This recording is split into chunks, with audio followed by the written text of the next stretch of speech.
E isso é uma coisa terrível de ser constatada.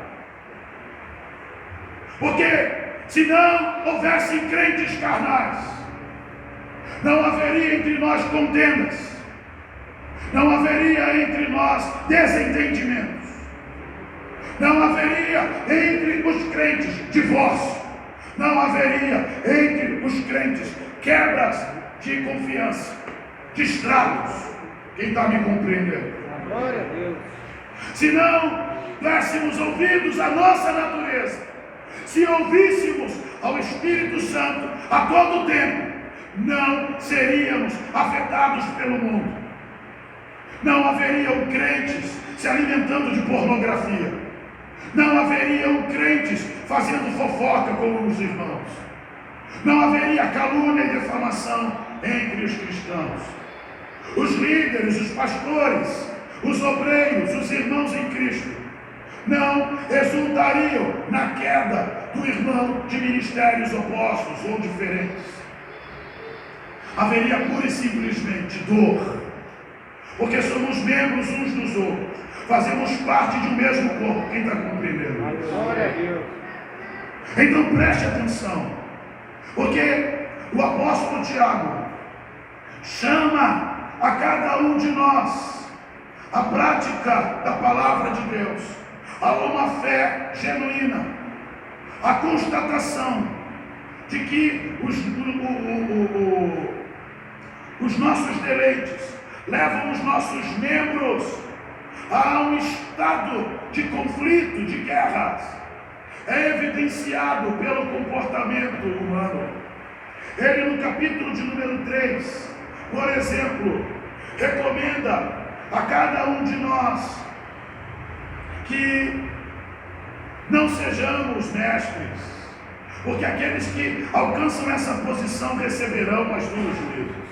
Mas ele não está dizendo aqui que nós não devemos buscar o conhecimento e aprender o suficiente para ensinar. Ele está mostrando que nós devemos ter a consciência de que quanto mais nos aproximamos de Deus, maior é a expectativa dele sobre nós.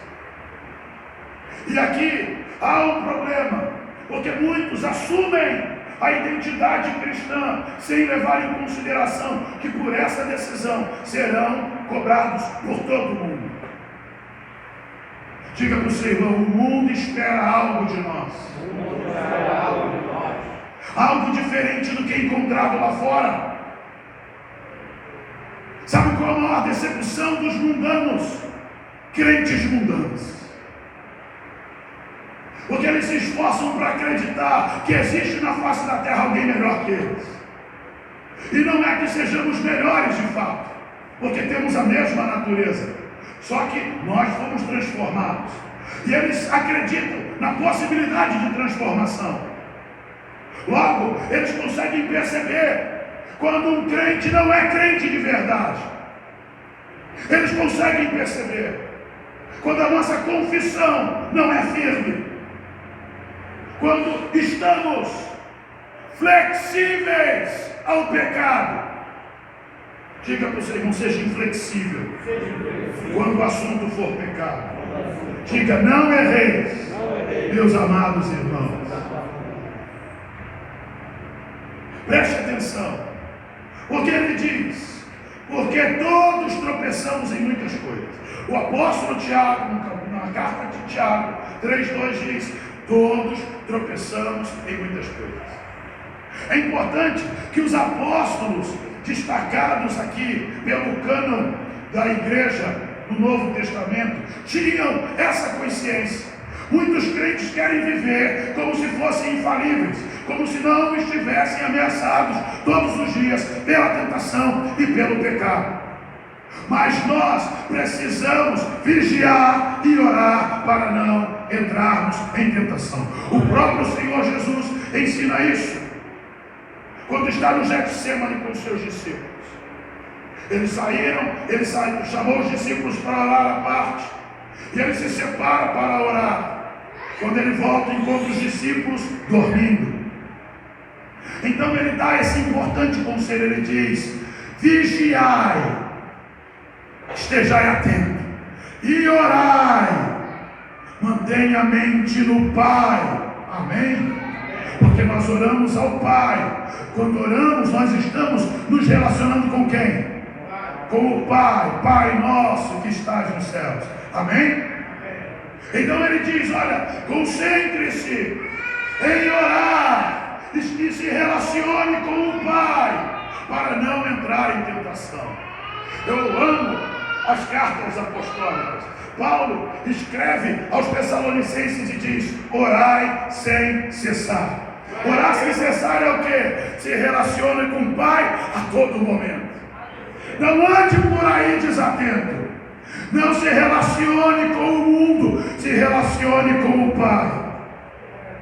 Ande como um filho orgulhoso, dá a mão para o Pai e caminha com Ele por aí. Porque enquanto você está em contato com o Pai, orando em todo o tempo no Espírito, você não está aberto às coisas do mundo, não está vulnerável às tentações. Quem está compreendendo? Amém. Quem está compreendendo isso? Amém. Então preste atenção, porque ele vai falar para nós aqui. Todos tropeçamos em muitas coisas. Se alguém não tropeça em palavra, o tal varão é perfeito e poderoso também para refrear todo mundo. Ele está nos ensinando que se nós, em todo momento, temos o cuidado de guardar a língua, então esse varão deve ter, sabe, a convicção de que o corpo dele também não vai pecar. Porque todo pecado começa pela boca. O interessante é o que Jesus ensina, que o que sai da boca procede da onde? O que sai da boca procede da onde? E é interessante que a Bíblia diz que é exatamente o que sai pela boca que contamina o homem, não o que entra. Veja que muitos homens revelam o interior da sua alma, revelam o seu coração quando abrem os lábios.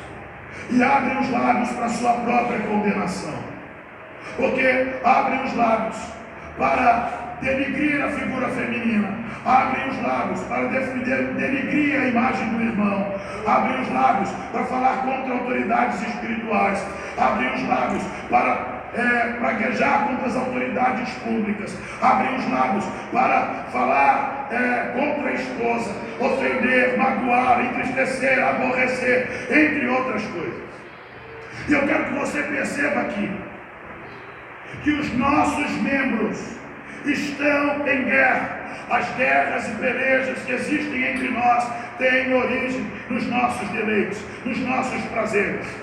E quando a carne governa o homem, a boca do homem fala do que lhe é peculiar. Os lábios revelarão o que a sua carne deseja, o que os seus maus pensamentos lhe impulsionam.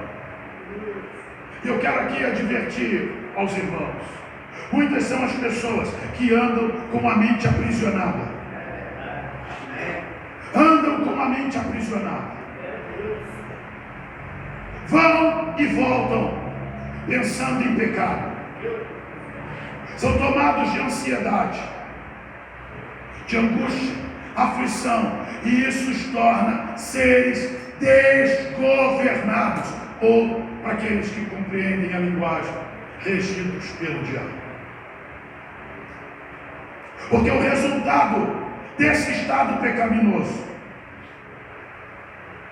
é uma desfunção espiritual, a incapacidade de aplicar os ensinos da palavra, porque a carne não ora, a carne não gosta de orar, a carne não tem prazer na leitura da palavra, a carne não gosta de culto, a carne é inquieta. Por isso Paulo diz que, em virtude do denunciado por Jesus, de que no final dos tempos a iniquidade aumentaria, o amor esfriaria, Paulo denuncia que muitos têm comichões nos ouvidos.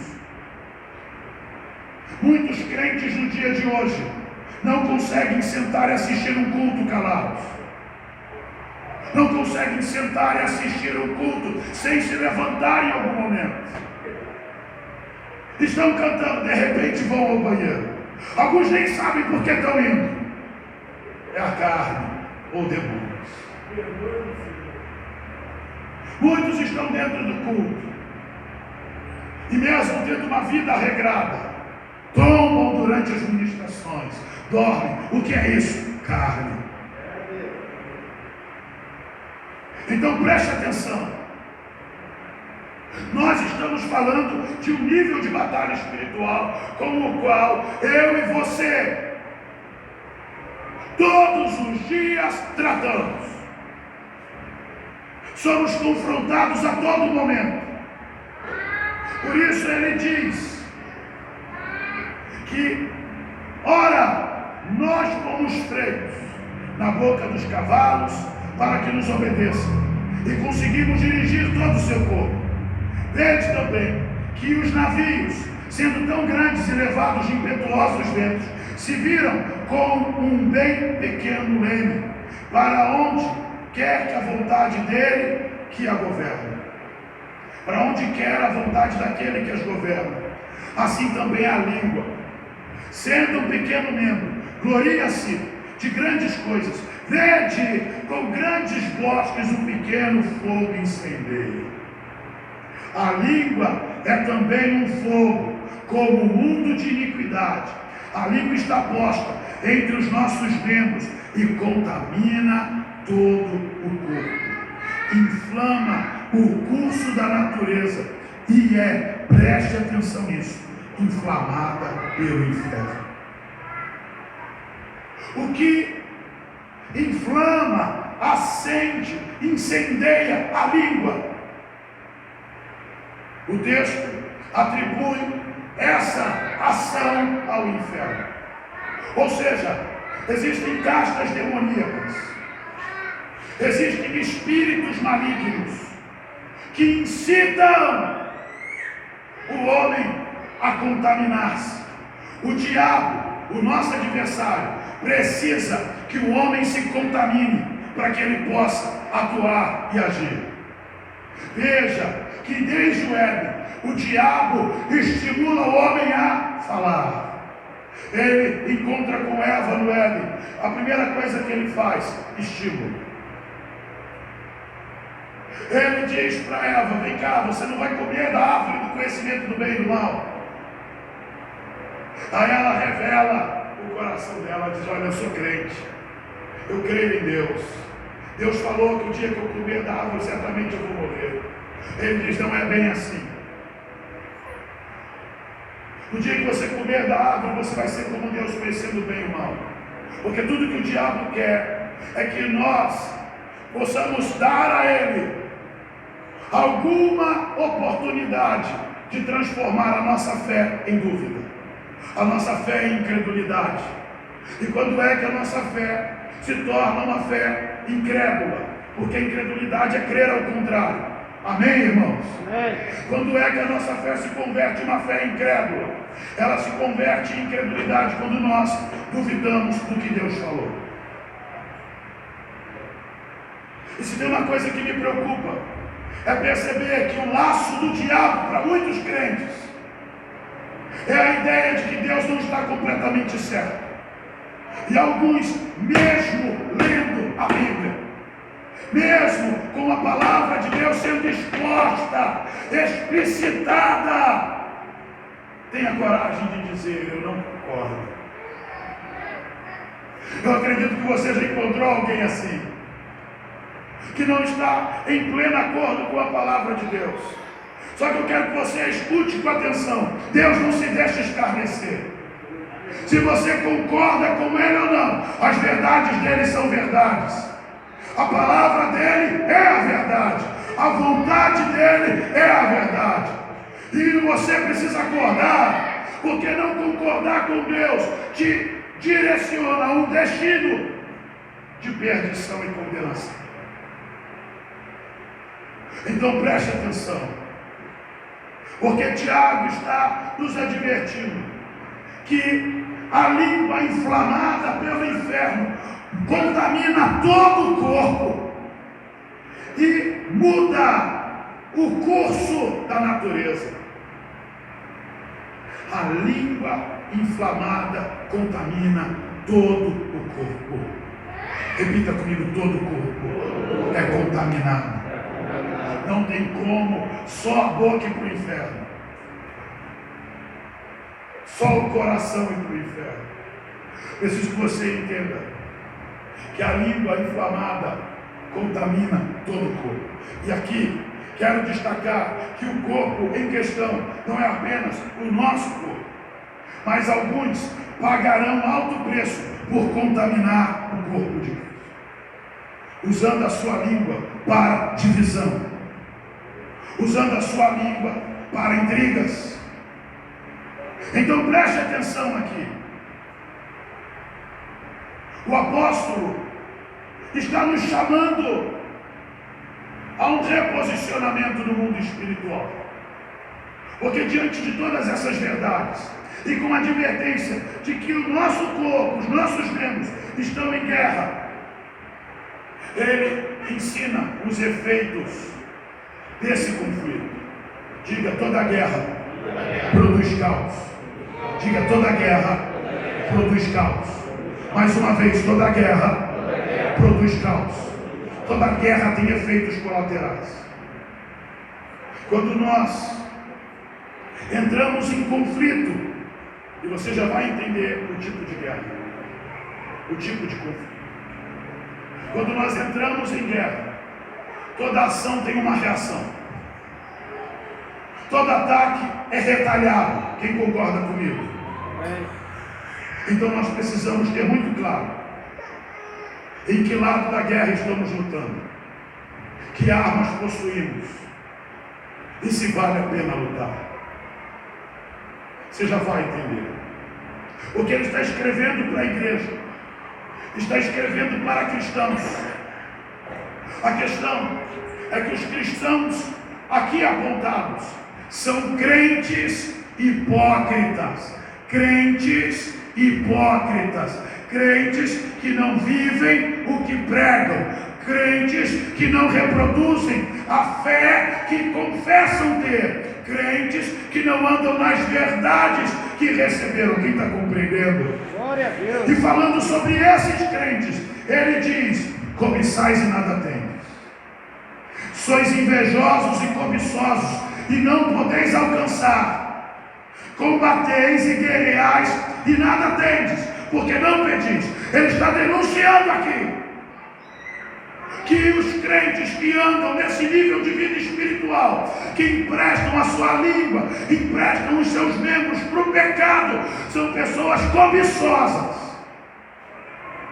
ambiciosas, combatem e guerreiam, são pessoas que até se esforçam, mas o texto diz: nada tendes, porque não pedis. O texto nos revela nas entrelinhas que a prática do pecado afasta esses crentes de uma vida de oração, porque são cobiçosos e invejosos, porque combatem e guerreiam, mas nada têm, porque não pedem.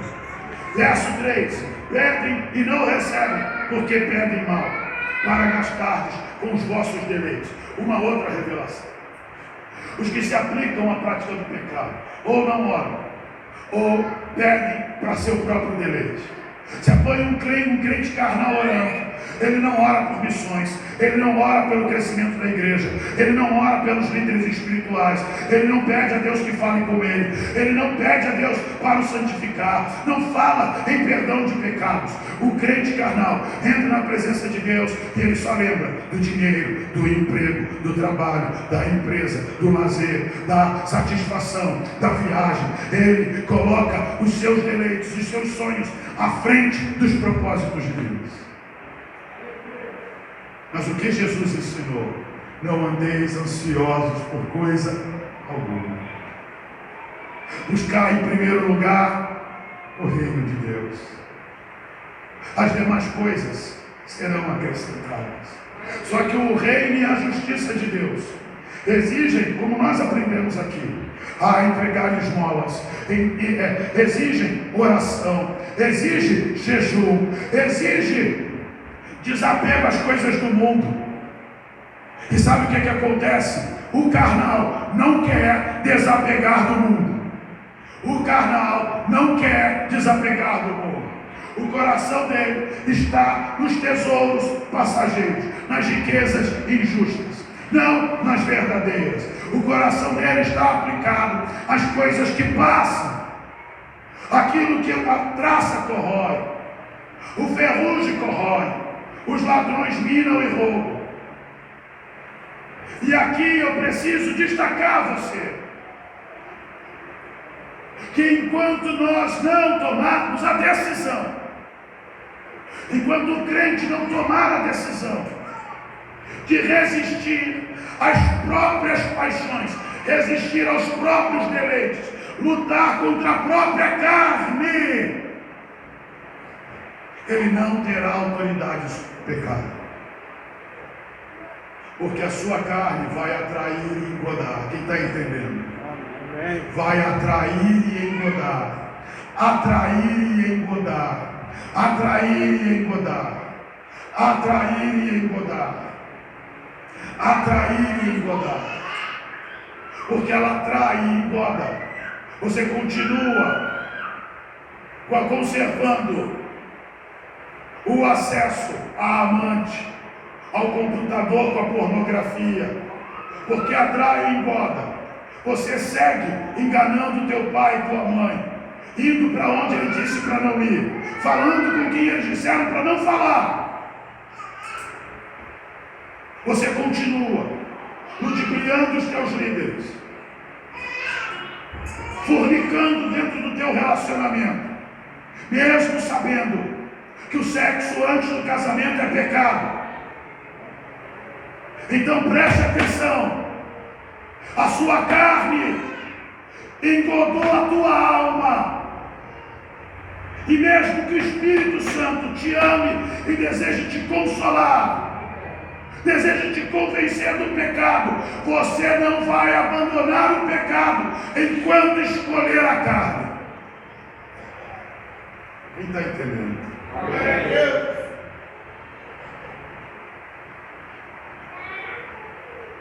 Então preste atenção.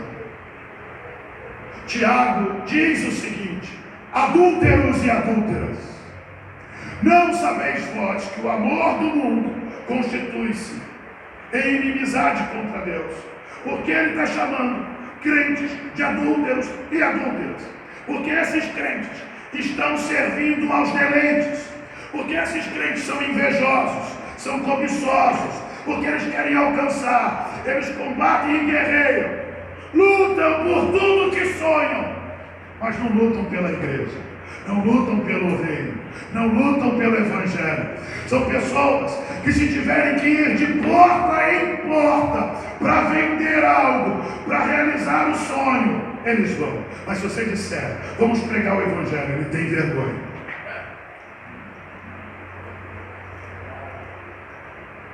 Você está me entendendo? Ele passa o dia inteiro atrás do balcão, dentro de um consultório, dentro de um escritório, ele atende os clientes. Se você disser, olha, vai ter treinamento na empresa, novo procedimento, ai meu Deus, ele não chega atrasado, ele lê a apostila 100 vezes, porque na hora que o patrão requerer, ele tem que saber. Mas você propõe a ele conhecer o evangelho, ele tem preguiça de ler a Bíblia. Ler a Bíblia é difícil para ele, é cansativo, dá sono. Quero te dizer uma coisa, eu compreendo você. Eu sei que você está numa terrível batalha espiritual, mas Tiago disse: não erreis, meus amados irmãos. E tudo que está sendo dito aqui está sendo dito para você não errar. Mas se você escolhe o erro, saiba de uma coisa: você entrou em batalha espiritual.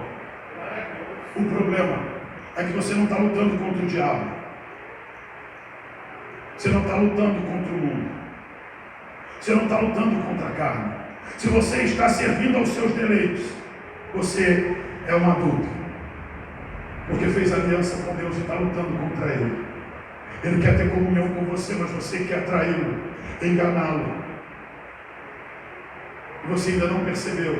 Você se tornou mais amigo do mundo do que amigo de Deus. Você passa mais tempo com o mundo do que com Deus. Não sabeis vós que o amor do mundo constitui inimizade contra Deus.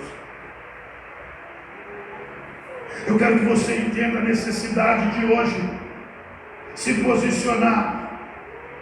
Porque o texto diz em Tiago 4:5: ou não ou cuidais, vós que em vão a Escritura diz, o Espírito que em nós habita tem ciúmes. Repita comigo: o Espírito que em nós habita tem ciúmes. O que é ciúme? Ciúme é o medo de perder alguém que nós amamos. O Espírito Santo tem ciúme de nós. Ele não quer te perder. Por isso a Bíblia diz que a carne luta contra o Espírito e o Espírito contra a carne. A carne quer te arrastar para o mundo, o Espírito quer te arrastar para a presença de Deus. Você não percebeu isso? Que o Espírito Santo está desde o início do culto tentando te atrair para o centro da vontade de Deus. Talvez você até me diga: olha, apóstolo, eu não queria vir aqui hoje. A minha carne tentou me prender em casa. E muita gente ficou em casa hoje. Porque se tem uma coisa que a pandemia tem contribuído para expandir-se, é a preguiça espiritual. Muitos crentes desaprenderam o caminho da igreja. Não entendem o propósito das transmissões online. Pensam que a transmissão online é uma sugestão para cinema em casa. A transmissão online é o recurso para quem está acamado. Quem está entendendo aqui? Mas eu preciso que você entenda aqui hoje que esses dias são dias trabalhosos, são dias difíceis, são dias de aflição, são dias de crescimento da iniquidade, são dias de apostasia. Mas o Espírito Santo expressamente nos convidou aqui a advertir os que estão apostatando da fé: desperta enquanto é tempo. Desperte enquanto é tempo. Acorda. Diga para o seu irmão: acorde enquanto é tempo. Por isso ele diz no verso de número 6, Tiago 4:6, o Espírito tem ciúme de nós. Por isso diz: antes da maior graça. Portanto diz: Deus resiste aos soberbos, mas dá graça aos humildes. Quem é o soberbo? É aquele que não admite que precisa de graça. É aquele que não admite que precisa de perdão. É aquele que não admite que é fraco, que não admite que erra, que tropeça em palavra. Aquele que não admite que está vulnerável no mundo e que, se não se mantiver em conexão com o trono da graça, que se não lutar para preservar a intimidade com o Pai, vai cair. Ao soberbo Deus resiste. Eu sou o crente. Você é humano, nascido de novo, mas a sua humanidade é um fardo que tem que ser carregado até o fim. Por isso todos os dias somos tentados. Não se esqueça disso. A tentação é uma oportunidade para reservar de vez, conquistar de vez a coroa da vida. Mas a tentação também é um perigo, porque muitos, por dar atenção ao pecado, entraram em naufrágio da fé. Quem já viu um navio naufragando? Mesmo em filme. Você já viu? Começa a entrar água. A primeira ação de quem vê água entrando no barco não é tapar o buraco, é jogar água para fora. Porque o indivíduo em pecado não percebeu, mas já está com a alma em desespero. Muitos estão jogando a água, não é para sobreviver não, é para ninguém perceber que ele está afundando.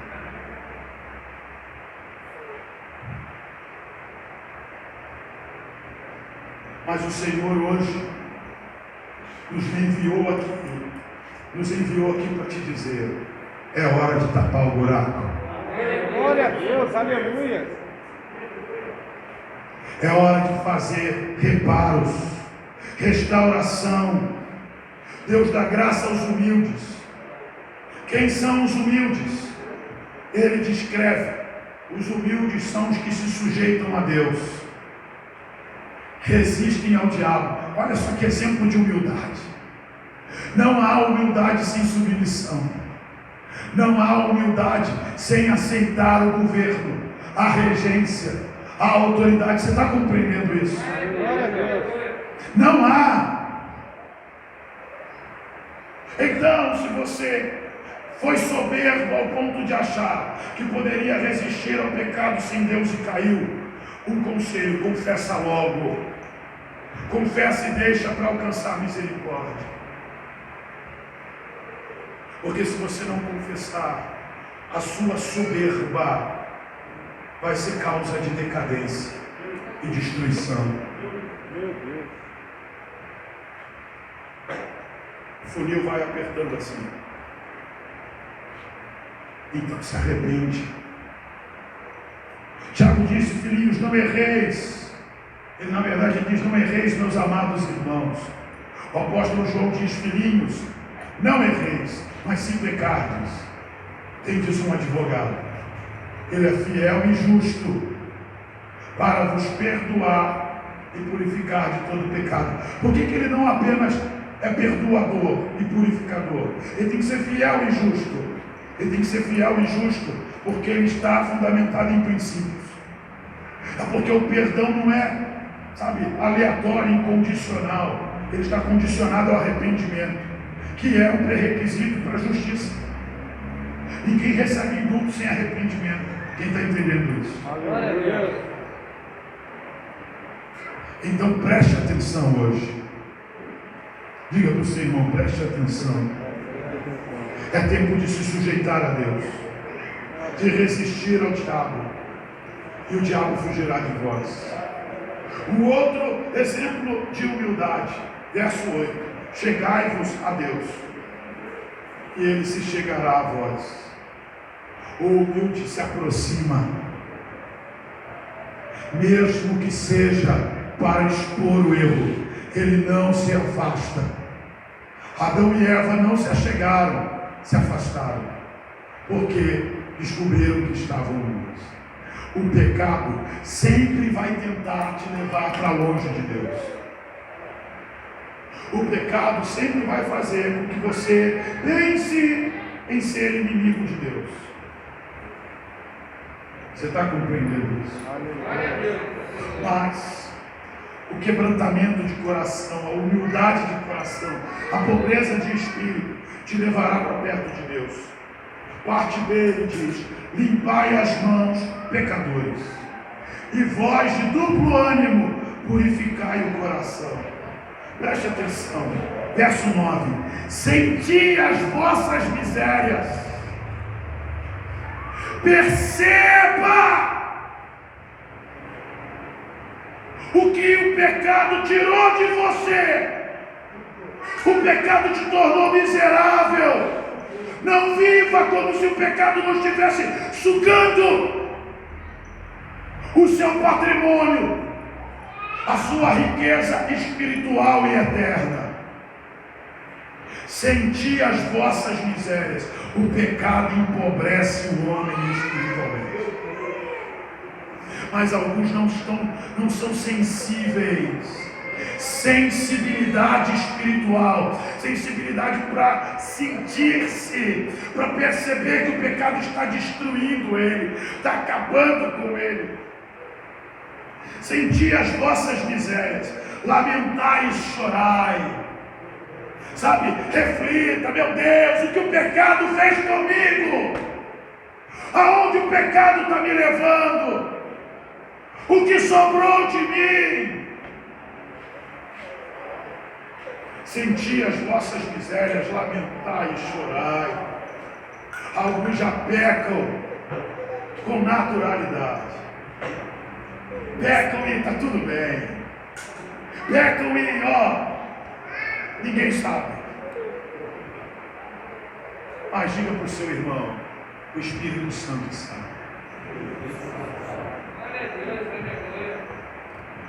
Ananias e Safira pecaram contra o Espírito Santo. Fizeram um voto e não cumpriram. O interessante é que a Bíblia descreve que depois deles falarem com o Espírito Santo, nós vamos ofertar tanto.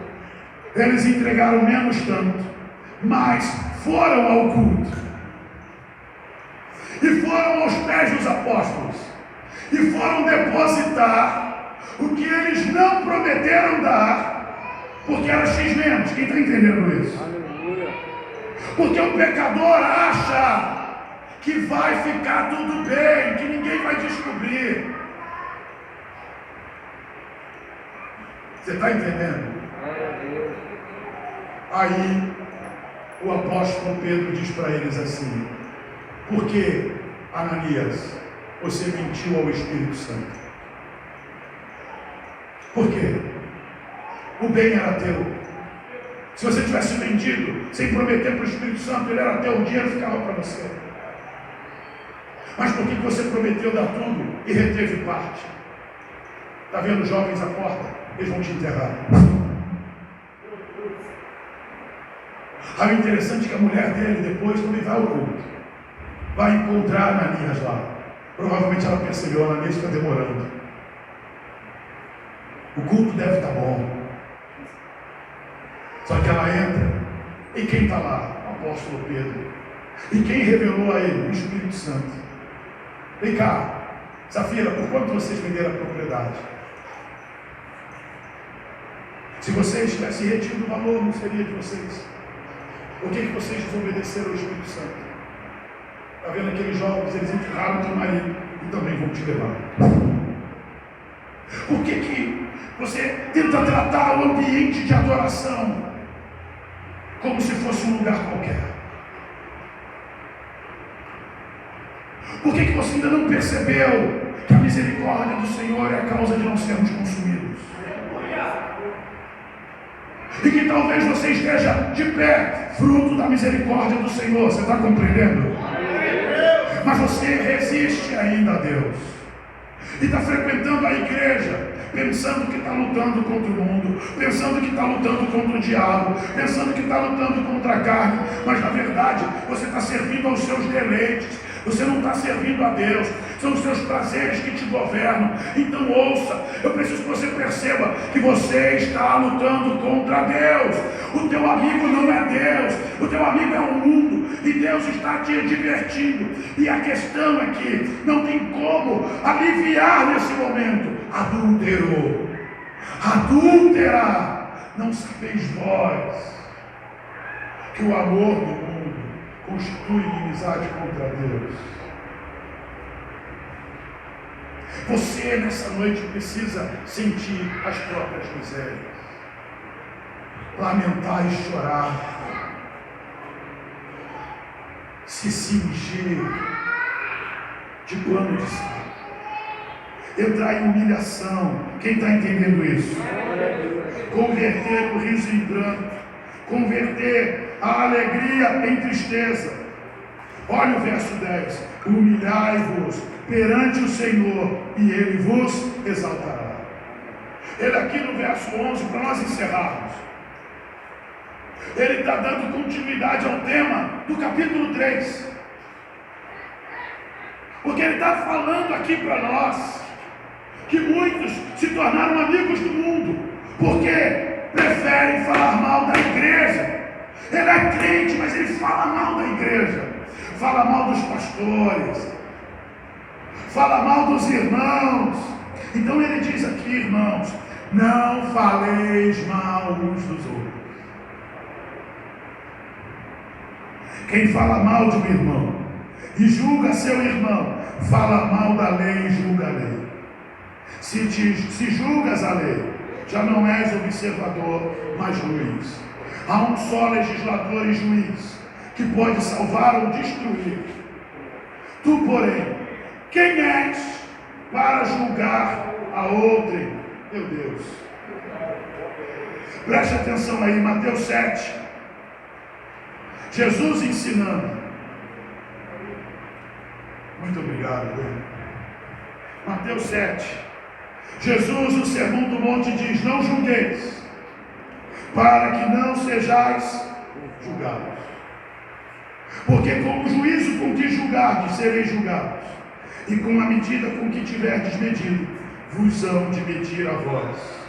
E por que reparas tu na trave, no argueiro que está no olho do teu irmão, e não vês a trave que está no teu olho? Ou como dirás ao teu irmão: deixa-me tirar o argueiro do teu olho, estando tu com uma trave no teu? Hipócrita, tira a primeira trave que está no teu olho, então cuidarás em tirar o argueiro que está no olho do teu irmão.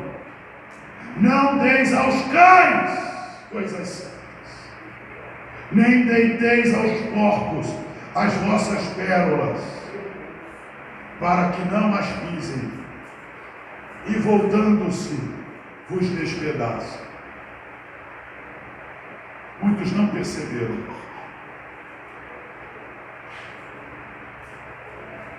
Mas nesse cenário de mundo espiritual, estão vivendo num nível rasteiro. Foram chamados para serem filhos, para sentarem à mesa, mas alguns preferem comer no chão. Cães e porcos comem no chão. Quem está entendendo isso? E as coisas santas não são servidas em solo rasteiro. Quem quer comer coisas santas precisa buscar em lugares altos.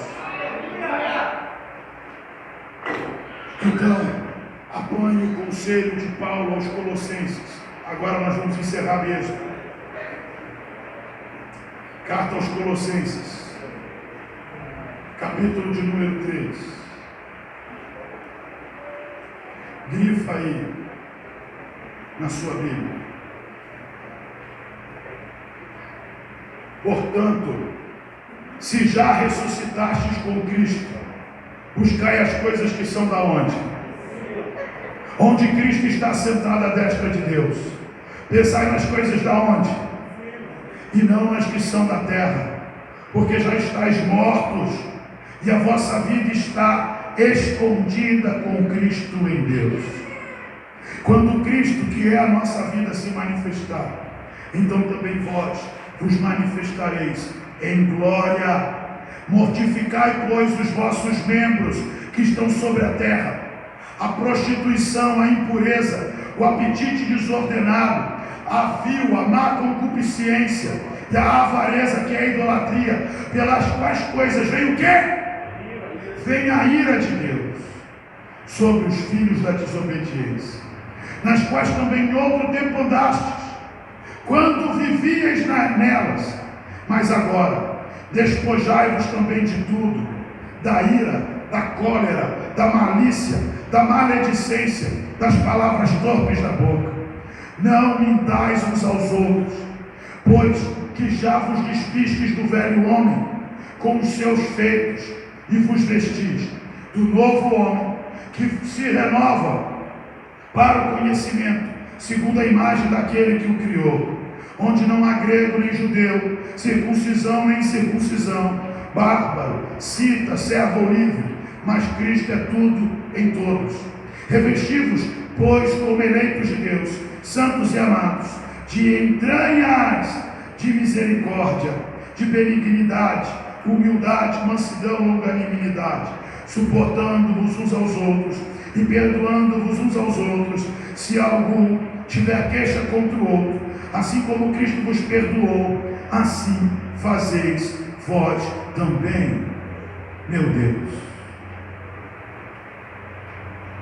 se nós seguirmos as instruções da palavra de Deus, não haverão elos quebrados, porque nós vamos perdoar o irmão quando ele errar, porque todos estamos sujeitos ao erro, todos tropeçamos em muitas coisas.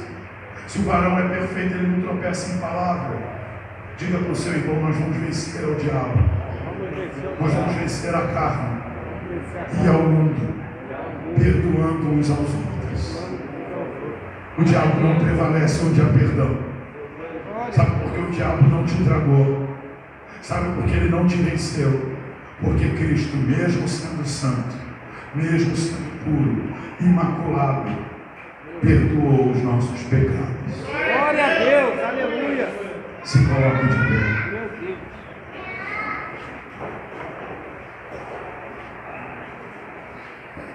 É noite de batalha espiritual. Apóstolo, qual é a primeira batalha que eu devo vencer? A primeira batalha que nós devemos vencer é a batalha contra a carne, a nossa própria natureza. Amém, irmãos? Então feche os seus olhos. Eu quero convidar aqui à frente aqueles que entendem que estão em grande batalha na carne.